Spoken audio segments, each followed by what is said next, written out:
마가복음 강의 72번째 시간입니다. 거짓 증인의 자리에 선 베드로라는 제목의 말씀을 가지고 함께 은혜 받기를 원합니다. 마가는 베드로가 제자의 신분을 부인한 사건에 대해서 상당히 정교하게 우리에게 소개하고 있습니다. 가룟 유다에 의해서 예수님께서는 대제사장에게 끌려오셨습니다. 14장 54절의 기록을 보면 베드로가 예수님이 잡히시자 다른 제자들처럼 도망가지 않고, 아마 이게 도망갔다가 아마도 다시 온 것 같은데, 대제사장의 집들 안까지 따라왔고 거기서 불을 쬐고 있었다, 그렇게 기록하고 있습니다. 66절의 기록은 구체적으로 이 지금 베드로가 어디에 있는지를 우리에게 분명히 이야기하는데 아랫뜰에 있었다라고 그렇게 소개하고 있어요. 그런데 사실요, 이 아랫뜰에 불을 쬐고 있는 이 베드로의 모습을 아마도 대제사장 그 관저에서 신문을 받을 때 예수님도 베드로가 지금 불을 쬐고 있는 것을 보셨을 거예요. 실질적으로 거리가 그렇게 멀지 않았거든요.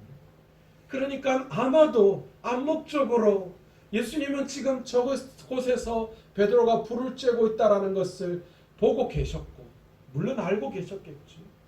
베드로도 대제사장 가운데에 지금 신문을 당하고 있는 예수님을 지금 뚫어져라 쳐다보고 있는, 서로가 충분히 눈빛을 교류할 수 있는 그런 상황이었다라는 거예요.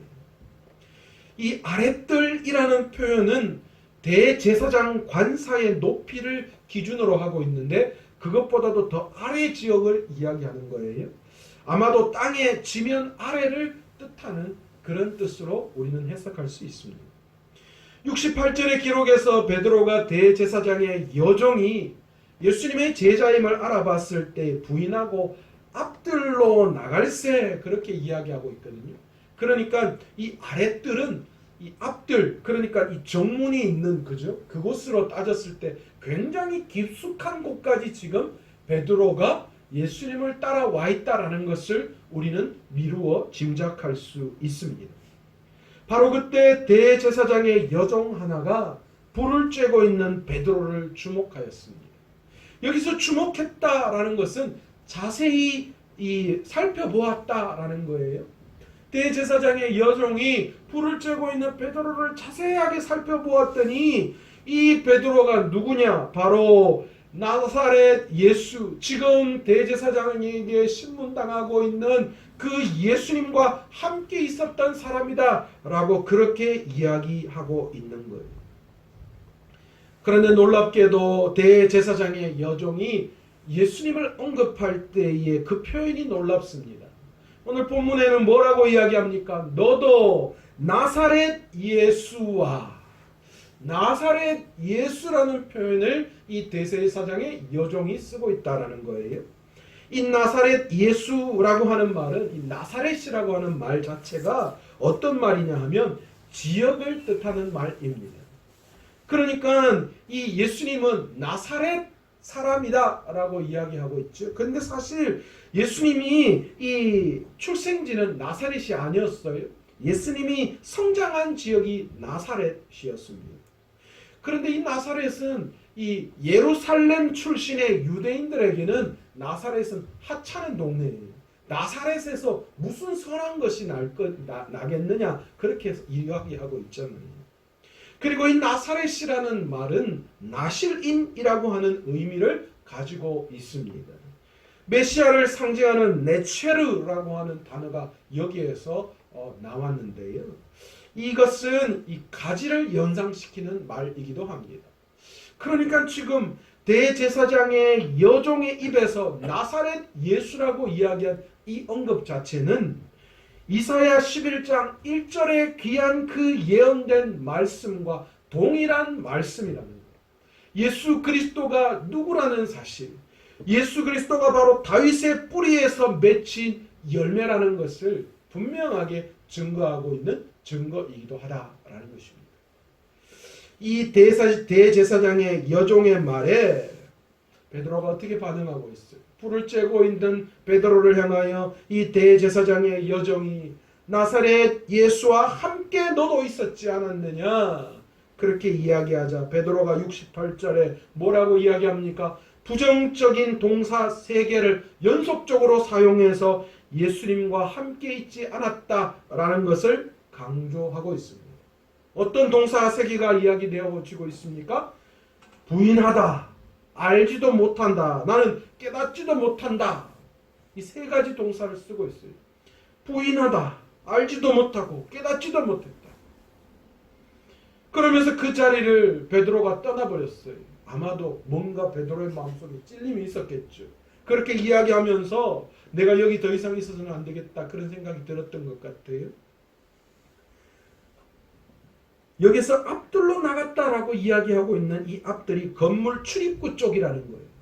그러니까 베드로가 상당히 깊이 있게 나왔다가 허둥지둥 도망치듯이 도망가고 있는 모습을 지금 우리는 떠올릴 수 있습니다. 그런데 놀랍게도 이 대제사장의 여종이 따라오면서 베드로에게 다시 이야기합니다. 이 여종도 대단한 것 같아요. 웬만하면 그냥 아니다 하면 포기하지.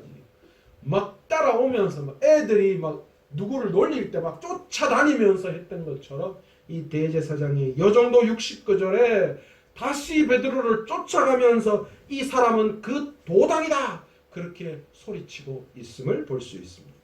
여기서 도당이다 라는 말은 예수님의 제자들을 제자라는 뜻을 포함하고 있는 단어죠. 그러니까 예수님과 함께 따르던 그런 무리다 라는 것을 나타내는 말이기도 합니다.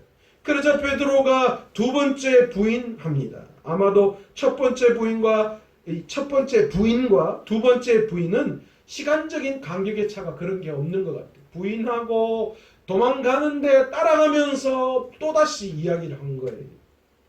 그런데 3번째 부인을 다루는 장면에서는 70절에서 조금 후에라는 말을 사용하고 있다는 거예요. 그러니까 시간의 변화가 어느 정도 있었음을 나타냅니다.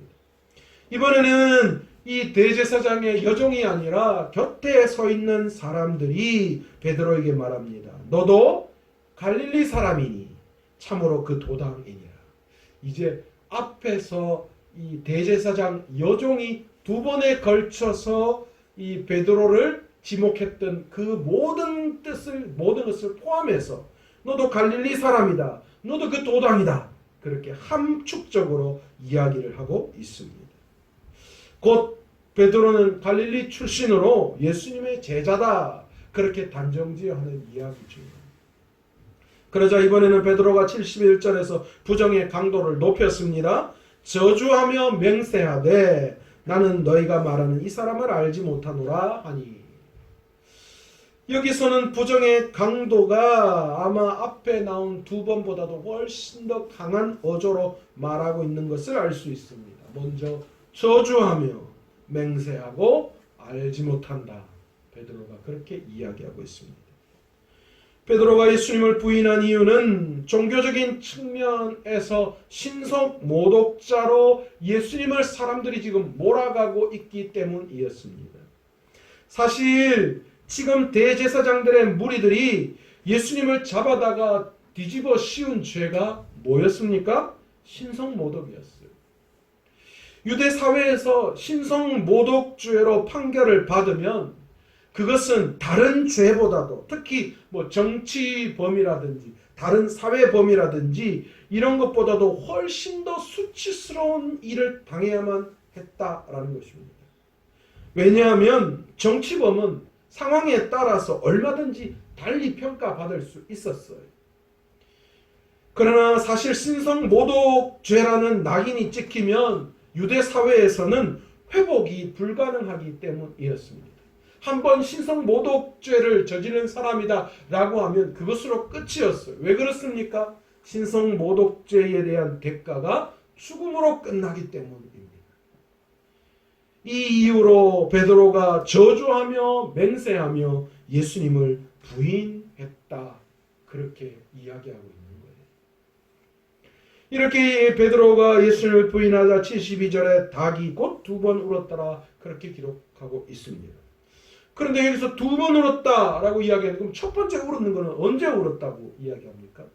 오늘 본문에서는 기록하고 있지 않지만 아마도 첫 번째 베드로가 예수님을 부인할 그때의 닭이 울었다라고 성경학자들이 보고 있어요. 이게 이 사본상 증거가 살짝씩 요게 기록되어 있는 사본도 있고 없는 사본도 있기 때문에 명확하게 언제다라고 이야기할 수는 없지만 학자들이 사본을 대조해 봤을 때 아마도 베드로가 첫 번째 부인할 때 그때 닭이 한번 울지 않았는가 그렇게 보고 있습니다. 어찌되었든 예수님께서 말씀하신 그대로 지금 어떻게 되었습니까? 베드로에게 이루어졌습니다. 그런데 놀라운 것은요. 닭이 2번 울자 어떻게 했어요? 베드로가 그 사실을 인지했습니다. 베드로가 닭이 2번 울 때에 본문에서 뭐라고 이야기하고 있습니까? 예수님의 말씀이 떠올랐다. 그렇게 기록하고 있습니다. 그리고 베드로의 반응을 가만히 주목해 볼 필요가 있습니다. 베드로가 어떻게 했습니까? 울었다. 그렇게 기록하고 있습니다. 직역을 하면 이게 울었다가 울기 시작했다는 거예요. 그때 닭이 2번 울 때 예수님이 자신에 대해서 하신 말씀이 생각나고 그 순간 베드로의 눈에서 눈물이 폭포수같이 쏟아져 나오기 시작했다는 거예요. 이 베드로의 울음에는 후회와 회개의 의미가 담겨져 있었을 것입니다. 하나님께서 만든 피조물인 인간은 모순되는 속성을 동시에 가지고 있는 복잡한 존재예요. 좋다 가다 또 안 좋기도 하고요. 이때는 이렇게 봤다가 또 순간 저 때는 저렇게 보이기도 하고요. 이럴 때는 좋다고 했다가 저럴 때는 나쁘다고 하고 우리 안에 왠지 모르게 다중이가 있는 것 같은 그런 생각이 들 때가 참 많아요. 내 안에 여러 개의 나의 모습이 존재하고 있는 것 같은 느낌이죠. 내가 믿음이 좋을 때도 있지만 내 믿음이 바닥을 치고 형편없을 어쩌면 불신자보다도 더 못한 내 모습을 발견할 때도 있잖아요. 없는가 보네. 내만 있는가 보네. 저도 목사이지만 그럴 때 참 많아요. 어떤 경우에는 참 제 스스로도 참 경건하다라는 생각이 들 때도 있지만 어떤 경우에는 네가 무슨 목사냐?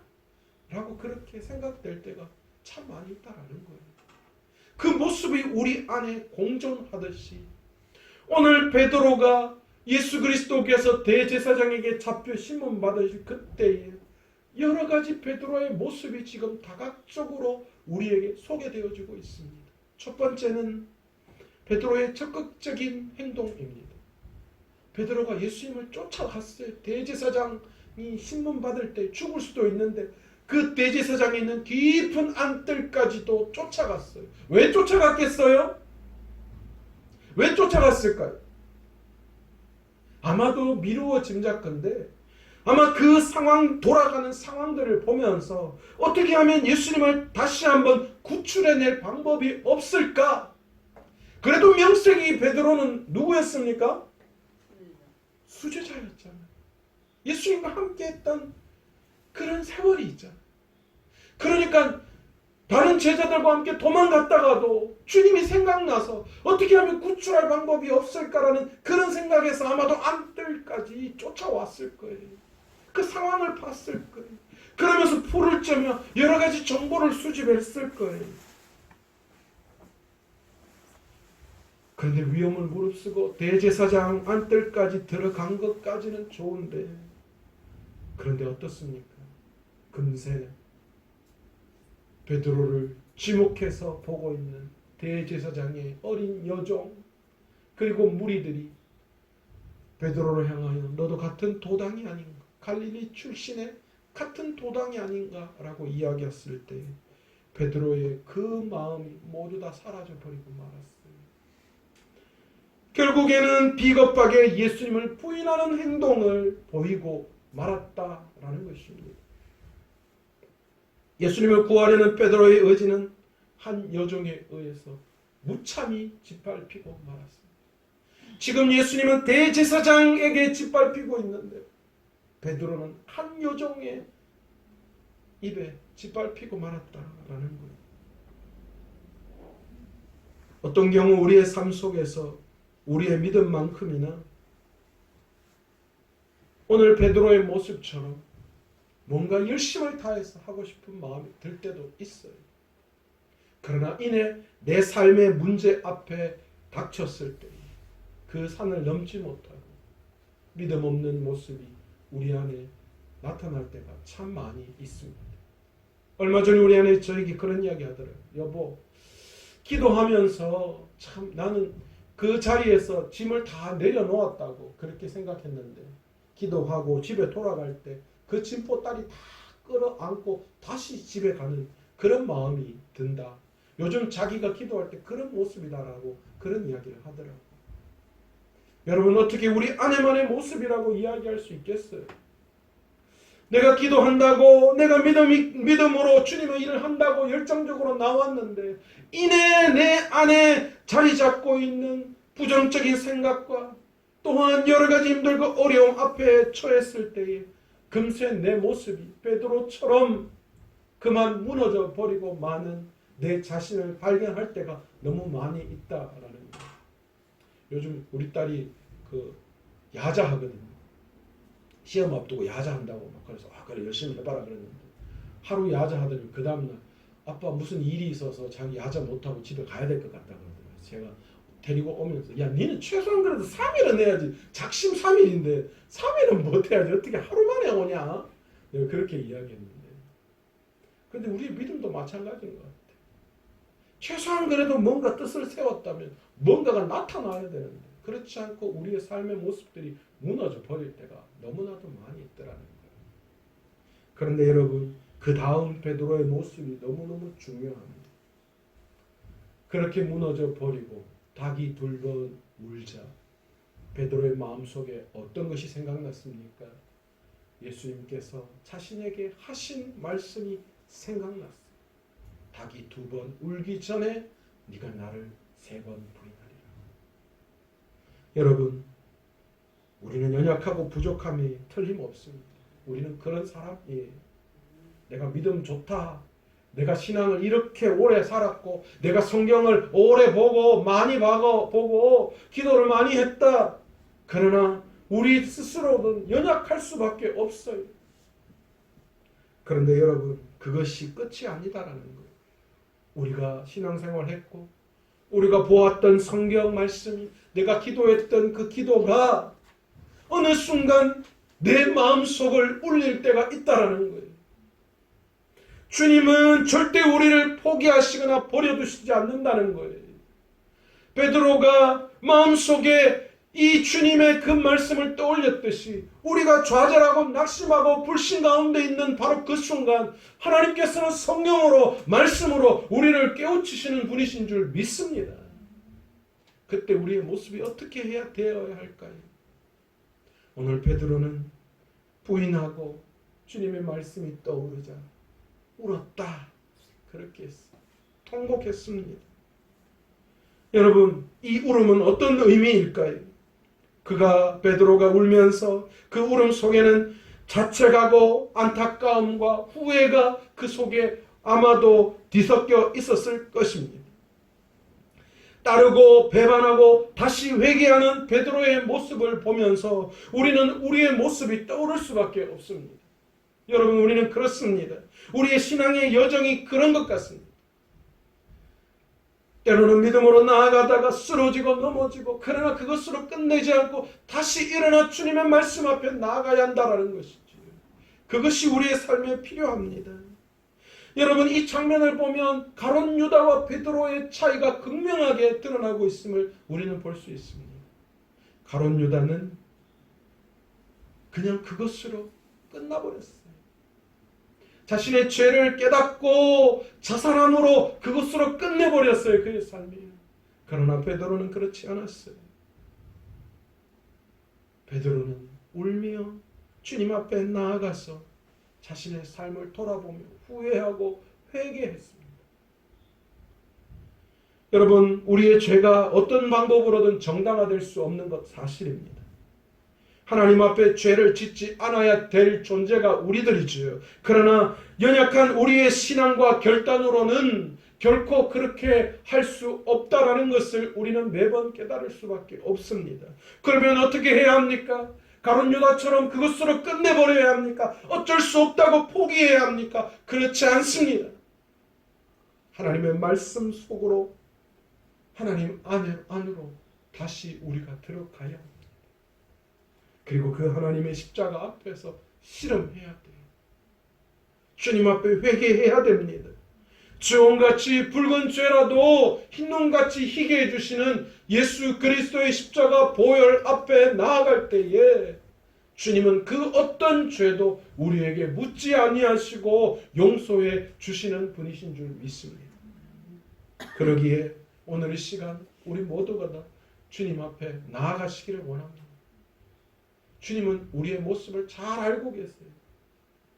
그러기에 우리의 어떤 모습이든 내 잘남, 내 신앙의 잘남만 드러날 때 주님 앞에 나아가는 것이 아니라 내가 연약하고 부족할 그때에 더욱더 주님 앞에 나아가 그 주님을 붙들고 영적으로 다시 무장하고 나아갈 때에 하나님께서는 우리에게 새 힘 주시고 그 십자가의 능력을 붙드는 자에게 승리로 이끌어 주시는 분이신 줄 믿습니다. 베드로가 울며 회개할 때에 예수님은 다시 갈릴리에서 베드로를 만나 주셨어요. 그리고 그에게 귀한 사명을 허락해 주셨습니다. 오늘 저와 여러분이 하나님 앞에 완벽할 수는 없지만 넘어지고 쓰러지지만 그러나 그 모습 그대로 울며 회개하고 주님의 십자가 앞에 나아가 그 주님을 붙들 때에 베드로처럼 갈릴리에서 우리를 다시 만나 주듯이 오늘 이 예배의 자리에서, 아니 어쩌면 기도의 자리에서 주님 앞에 저와 여러분이 머리 숙일 때에 주님이 우리를 만나 주시고 주님이 우리에게 새 힘 주셔서 또다시 귀한 사명을 우리에게 주시고 귀한 그 신앙의 삶을 걸어갈 수 있도록, 그리고 마지막 주님 앞에서는 그날 우리 주님 앞에 영광의 자리로 나아갈 수 있도록 주님이 우리를 인도해 주시는 분이신 줄 믿습니다. 그러게 오늘 다시 한번 그 주님의 십자가 앞에 나아가 구할 수 있는 저와 여러분 되시기를 간절히 축원합니다.